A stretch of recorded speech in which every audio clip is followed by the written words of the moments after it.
Oh. What's going on, everyone? Alex Miller from the Eagle, joined by my colleague Travis L. Brown. I'm back in College Station, but Travis, this guy, he's at SEC Media Days in Hoover, Alabama, with the great Robert Cessna, bringing you content all week. It's talking season, Travis, and we're back. You know, didn't get to do SEC Media Days last year, so can you, before we get into kind of day one action, can you just kind of set the scene of what things are like? I know it's a little different over there right now. Well, it's apparently just like in College Station, it's raining season here too, because it's thunderstorming outside. So if you hear any loud claps of thunder, it's not Robert Cessna running down the hallways. It is actually weather. But yeah, this is the circus. You know, this is the circus SEC season, talking season, like they say. But it's just not quite the same circus as usual. There's a reduced capacity because of COVID-19 protocols. So there's less media here. Everyone's a little bit more spread out. Some people got full week credentials. Some people got single day credentials. So we'll see if there's a bigger wave of media that comes on, let's say Wednesday, when Alabama and Texas A&M are here. But it seems like there's just a little bit less electricity. Usually the players, when we talk to them, we kind of stand around tables and get to scrum style throw questions out. This year, players are at the podium. So in general, there's just less questions being asked at this SEC Media Days compared to SEC Media Days before. For sure. But, you know, great that you guys are getting to be back and getting to interact with players and coaches in person. I know that's something we as journalists have missed, kind of the interaction. But jumping right into it, today, SEC Media Days, Greg Sankey kicked things off, followed by Florida and South Carolina and LSU. But it was really Sankey, like we said before. Travis and Cease are going to be bringing you content all week. First story Travis filed today was based on some of Greg Sankey's comments on COVID protocols that will be coming up this season and how maybe they differ from last season. So Travis, can you just kind of explain what Sankey was kind of hitting on today in that regard? Yeah, it really kind of came right off the coattails of what Bob Bowlesby said last week at the Big 12 Media Days. And it was as much of a you need to get vaccine pushed as legally he or anyone associated with these student athletes could make. He reiterated for both fans, for coaches, for student athletes, everyone involved in college football, how important vaccinations are for safely getting through another season of college football. He also said that 6 of 14 teams have reached the 80% vaccination threshold. So that's good. They're almost halfway there, but that still leaves more than 50% of teams who have not reached 80% vaccination. And once you hit these points, previously there's reporting by Ross Dellinger that said, vaccinated players won't have to do regular COVID testing. And if teams can reach 85% vaccination threshold, they won't have to wear masks around each other and things like that. Now, I actually got to go up and ask Greg Sankey some follow-up questions about some of this stuff. And one of the things he said is those reports about different kind of perks, if you would say, to vaccination hasn't necessarily been formally passed yet, but that there's the possibility and the probability that those will come in the future. I also asked him if Texas A&M was one of those 6 teams or not, and he said he hadn't directly asked. He isn't in knowledge of which teams they are, was his formal statement to me. So that's an interesting point. But the point that comes off of what Bob Bowlesby said too was that they haven't instituted any of the scheduling buffers like they had last season to accommodate for if there's an outbreak on a team for rescheduling of games. And because there's no buffer, you can kind of see the writing on the wall that if these teams don't get vaccinated and if there are outbreaks on these teams, which put them below the minimum to play, then it's not like this year they can request a rescheduling. They're saying that as of right now, the obvious choice is a no contest and a forfeit. And so none of this stuff has necessarily been passed or completely and fully agreed upon yet. And in fact, the 53 player minimum that was in place last year for a team to be able to play in football is still in place. But what Greg Sankey was pushing today was that there's the athletic directors and the voting members, the voting stakeholders say, let's take away that minimum and proceed forward with the idea that if you can't field a team, you don't play. And what's interesting about that is steps put into place where they can't necessarily tell athletes go get vaccinated, but they can have coaches give the coaches a tool to point at an athlete and say, hey guys, you don't want to be the guy that got sick and made everyone else sick. And then we had to forfeit this game because you like put it in Texas A&M situation, a lot of expectations towards the Aggies, high expectations this year that maybe that could be a playoff team this year. Well, if you have to forfeit the New Mexico game because you had COVID-19 outbreaks, and that goes into your loss column now instead of just a canceled game like Ole Miss last year. How is the committee going to handle that? Because it's a loss. It's going to have to be a loss, and that could put players in a really precarious situation. So he said he made a clear point in the speech to say that the COVID vaccine isn't political. It is a health and safety measure that science backs up towards going out and having a normal football season. And it does seem like there is a level of ratcheting down that can happen with, you don't want to be the guy that made your whole team get sick. For sure. It seemed as if the COVID vaccine stuff, that was definitely one of the biggest topics today. Something we're going to hear about all week, though, is name, image, likeness. And that was something that Sankey kind of touched on, asking for a little uniformity across the board. What can you say just about what he was saying? And then we'll get into maybe some other comments others made about it. Well, one of the players, and I just have my roster not here there, the LSU player, one of the funniest moments of the day, as I open up my handy dandy media guide here, and I know it's their offensive lineman. His name escapes me, from Houston, Austin Deculus. He has the big lettuce, the long flowing locks of hair, and they ask if let's say Sports Clips would give him a certain amount of money and name, image, and likeness, would he cut his hair? And he said, actually, it's up to my girlfriend. She's the one who wanted it. So that was a funny moment. But yeah, Greg Sankey, the thing that he had to say was that it's an important step in the right direction for these student athletes, but he called upon federal legislation to help regulate some of these things. And what he means by that is, you have to go back to the NCAA versus Alston case that got settled by the Supreme Court here recently, that the opinion by Justice Kavanaugh that opened everything up and kind of said, hey, NCAA or NCAA athletes, bring anything to us, because we've pretty much kind of said that in this one narrow case in NCAA versus Alston, that the NCAA is violating antitrust law. So bring more stuff about player compensation to us, and we're probably going to rule in your favor, giving a very strong paraphrase to what he said there.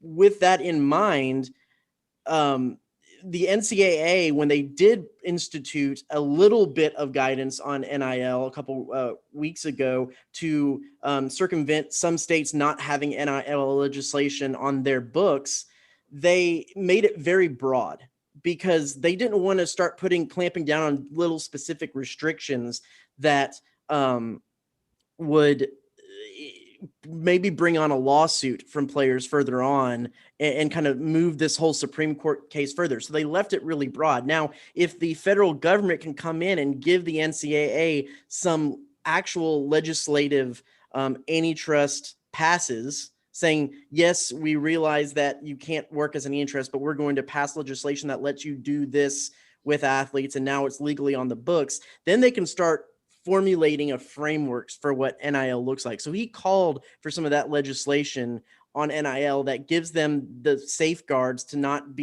fall prey to antitrust legislation, like what happened with Alston versus the NCAA.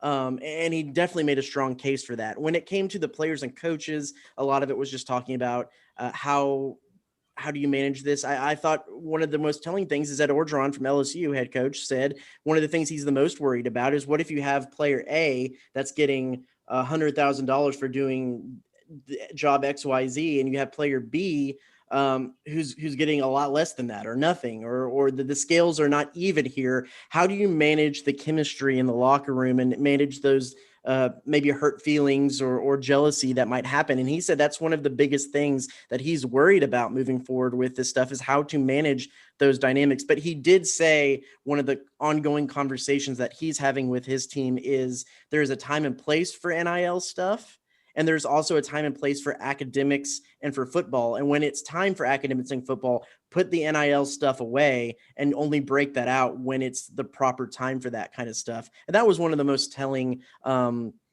conversations that had to happen with NIL stuff today with players and coaches. For sure. And you got a chance to talk with Ed Ogeron a little bit, or ask him, I should say, about NIL. And he mentioned that he's passed a lot of that on to Austin Thomas, who is the general manager for LSU's football program. He works with Ed O day to day, kind of his personal right-hand man. Austin Thomas used to be a staffer under Jimbo Fisher for 2 years. Moving along, Travis, Shane Beamer, he made his SEC Media Days debut today. And you got a chance to ask him a question on just his thoughts of playing A&M every year. And it's been kind of a lopsided rivalry, or series, I should say. And, what did Coach Beamer have to say about facing the Aggies every year? Yeah, I mean, very lopsided. This Gamecocks haven't won since A&M joined the Southeastern Conference. And we'll go ahead and credit you with my question, because we are the keepers, if as you will, of the Bonham Trophy. Both of us did, of course, stories on what that means, where it is, and how it got started a couple years ago. We are self-proclaimed Bonham Trophy experts. We really are.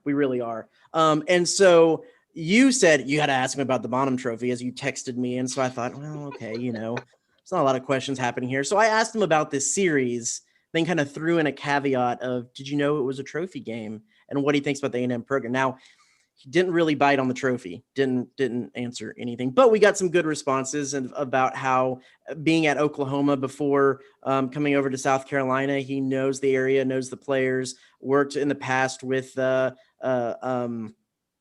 former defensive coordinator. Why did I just forget his name? John Chavis. And I had a cease moment there.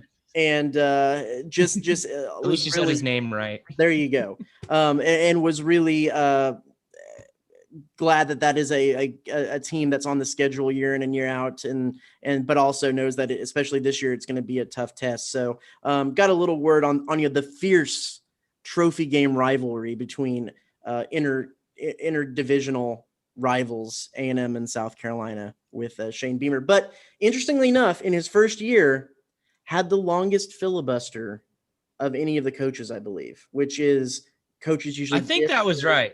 Yeah, coaches usually get a little time to give their opening statement and then open up to questions. And in years past, there's been coaches that have taken advantage of that opening statement time to minimize how many questions come at the end.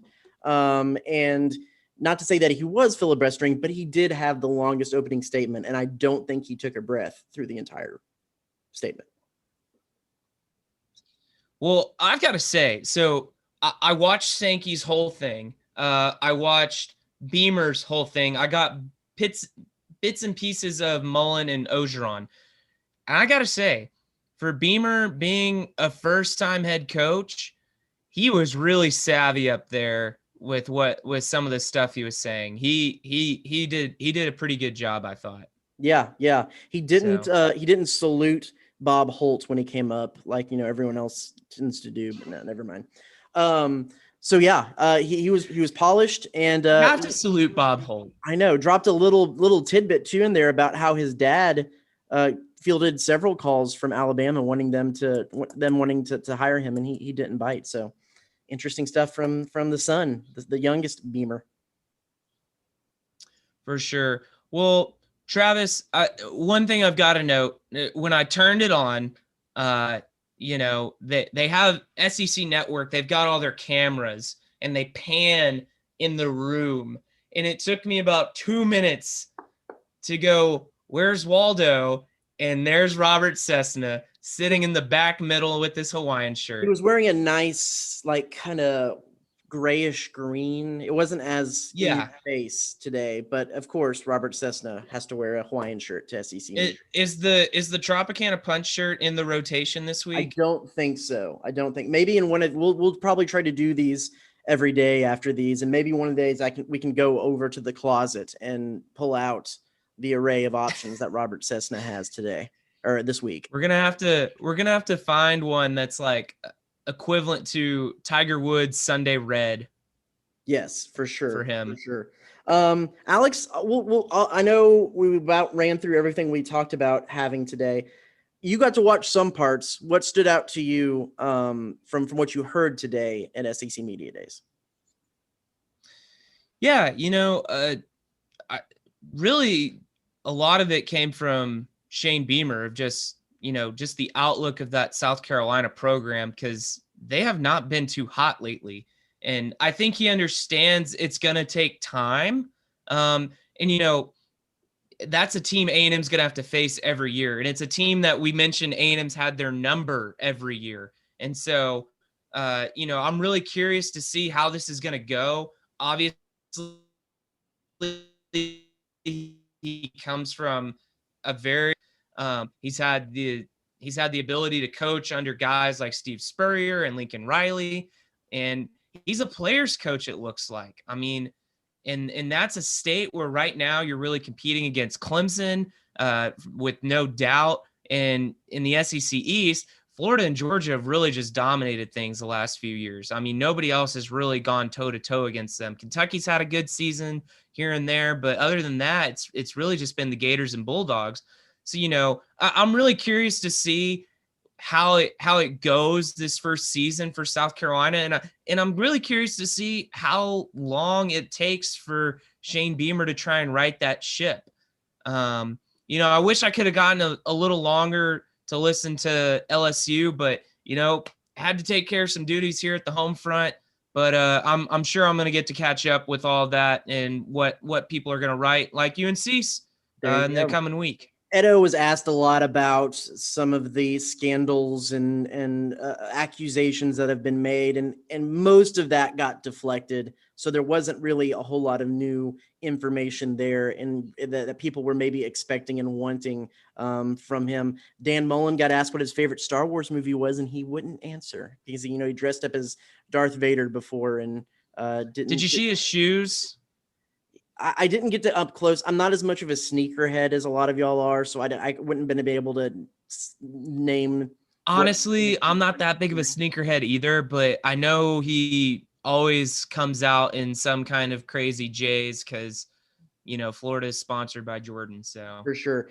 One other thing that I thought was interesting was the thing they went ahead in the future a little bit. Greg Sankey did, talking about that new TV contract that they're going to have starting in 2024 with ESPN or Disney really. And it'll manifest itself on ESPN. One of the interesting things is if you look at what's going on at the Big 12 and their ESPN contract, a lot of those games are getting put onto the ESPN Plus platform. And so what it sounds like is the SEC in some ways is going to move into that same direction, so that probably some of the games that have not a whole lot of value other than a team is going to win, those might get bumped over to the SEC Plus subscription service. And he said the advantage of that is that if you know well in advance that, and I'm putting some words in here, he didn't talk about teams being good or bad, but if you know in advance that this is not going to be a marquee game, it can automatically just get pushed to the ESPN Plus platform, and then they can release times for those games way in advance, maybe even as early as summer, so that as the future goes on with this new platform and you start looking at football schedules, more of those times might be filled in as you go on, kickoff times earlier, and it won't be a 1 or 2 weeks in advance kind of thing. That's a plus that goes into that ESPN contract. All right. Well, Travis, I think that's all we've got for day one. We'll probably be back tomorrow talking season, as they say. So thanks for tuning in, everyone. And be sure to check theeagle.com for all the coverage from SEC Media Days, and we'll be back soon.